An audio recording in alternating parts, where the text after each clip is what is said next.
Etel Vázquez pon a andar Vilanova. Con esta frase, o goberno local recibiu hoxe a visita da conselleira de Infraestructuras, e non é para menos.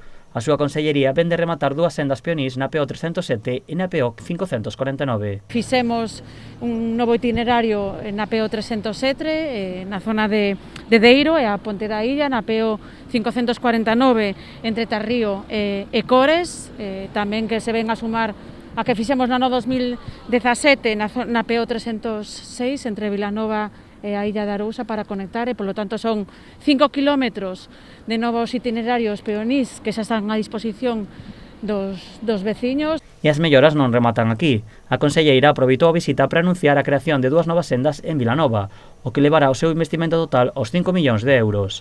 A primeira delas será en Corón e contará cun investimento de 1 millón de euros. Bueno, habilitaremos zonas de aparcamento, executaremos tamén unha nova condución de abastecemento a solicitude propia do Concello, novos pasos de peóns, polo tanto un novo itinerario seguro.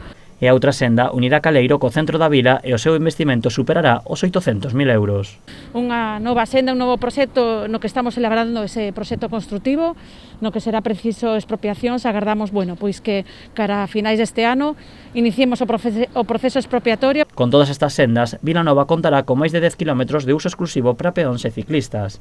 Itinerarios que, ademais de unir o centro da vila coas parroquias, tamén chegarán aos concellos máis próximos.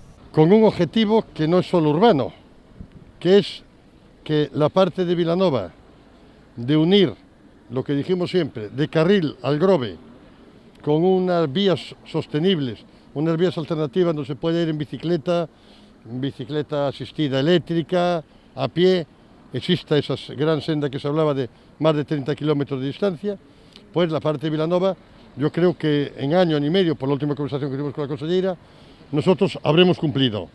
A previsión é que as sendas vilanovesas poidan estar listas no ano 2023. Con estes itinerarios, Vilanova converterase nunha vila europea con sendas que favorecen a mobilidade alternativa, segura e sostible.